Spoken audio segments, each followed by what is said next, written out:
Kris Kremers and Lisanne Froon. The disappearance of Kris Kremers and Lisanne Froon in Panama in 2014 is a haunting and perplexing mystery that has intrigued and saddened many. Kris, 21, and Lisanne, 22, were adventurous and spirited young women from Amersfoort, Netherlands, who embarked on a trip to Panama to explore the country, learn Spanish, and contribute to local communities through volunteer work. Their journey was meant to be a blend of adventure and altruism, but it ended in tragedy, leaving behind a trail of unanswered questions, disturbing clues, and a deep sense of loss. The pair arrived in Bacate, a picturesque town in the highlands of Panama, on March 29, 2014. Bacate, known for its stunning landscapes and vibrant expatriate community, seemed like the perfect place for Kris and Lisanne to begin their adventure. They stayed with a local host family and planned to spend several weeks in the area, volunteering with children and exploring the natural beauty of the region. On April 1, 2014, Kris and Lisanne set out for a hike on the Pianista Trail, a popular route that winds through the lush cloud forests of the Bacate region. They left their host family's home around 11 o'clock a.m., equipped with a backpack, minimal supplies, and a camera to document their journey. They intended to return later that afternoon, but they never did. When they failed to come back, their host family grew concerned and reported them missing the next day. The initial search and rescue efforts were extensive but fruitless. Local authorities, along with volunteers and specialized search teams from the Netherlands, scoured the rugged terrain for any sign of the missing women. Helicopters, search dogs, and indigenous guides familiar with the area were all employed in the search, but weeks passed with no trace of Kris and Lisanne.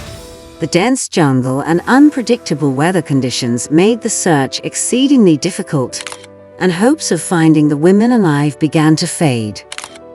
On April 6, 2014, Lisanne's parents arrived in Panama to assist with the search. Their arrival brought increased media attention and pressure on the authorities to find the missing women. Despite their efforts, no substantial leads emerged until 10 weeks later when a local woman found Lisanne's blue backpack in a rice paddy along the banks of the Rio Culebra, miles from where the women had initially set out. The backpack contained 2 pairs of sunglasses, $83 in cash, Lisanne's passport, a water bottle, and a camera. Remarkably, the contents of the backpack were dry and in good condition, despite having been exposed to the elements for an extended period. The discovery of the backpack was a significant breakthrough, and it provided crucial insights into the women's ordeal. The camera contained over 90 photographs taken during their hike. The early photos showed Kris and Lisanne enjoying their trek, smiling and posing against the breathtaking backdrop of the Panamanian wilderness. However, as the photos progressed, they took on a more ominous tone.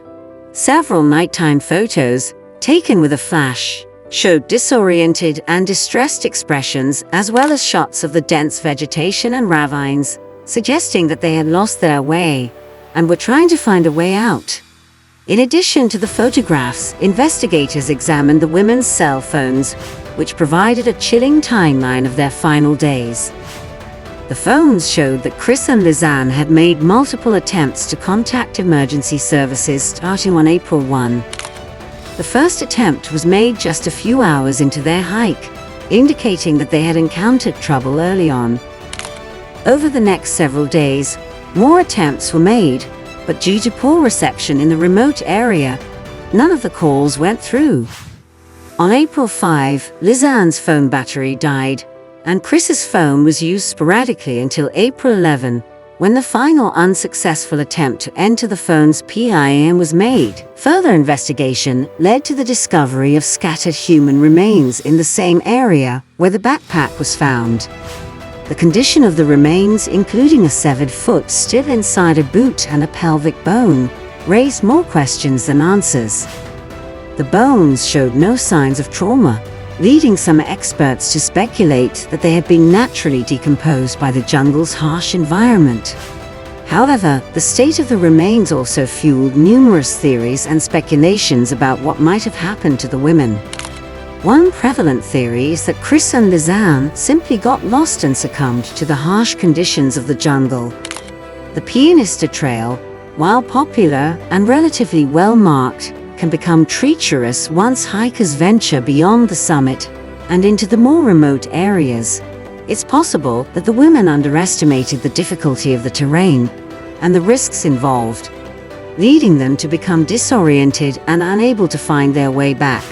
Dehydration, exposure, and injuries sustained from falls could have contributed to their deaths. The area around Bukate has a history of drug trafficking and other criminal activities, and some locals believe that Kris and Lisanne might have stumbled upon something they shouldn't have seen. However, there is no concrete evidence to support this theory, and it remains purely speculative. The lack of signs of violence on the remains also makes this scenario less likely, though it cannot be entirely ruled out. A more recent theory proposed by some forensic experts is that the women might have fallen victim to a tragic accident. The nighttime photos, which show the women seemingly trying to navigate the dark and dense jungle, suggest that they may have been trying to find their way back after realizing they were lost. One photo in particular shows a piece of plastic stuck in a crevice of a rock, which some believe was an attempt to mark their location or signal for help. It's possible that in their efforts to find a way out, they became injured or trapped in a difficult-to-access area, leading to their eventual deaths. Despite the various theories and extensive investigations, the true circumstances surrounding the disappearance and deaths of Kris Kremers and Lisanne Froon remain a mystery.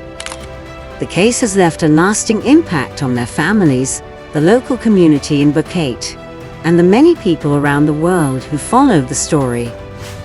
The Dutch government and Panamanian authorities faced criticism for their handling of the case, with some arguing that more could have been done in the early stages of the search and investigation. The case of Kris Kremers and Lisanne Froon serves as a sobering reminder of the risks associated with adventure travel and the unpredictable nature of the wilderness. It highlights the importance of proper preparation, awareness, and caution when venturing into unfamiliar and potentially dangerous environments. If you enjoyed from this video, don't forget to like and subscribe to our channel for future interesting videos. Thanks for watching.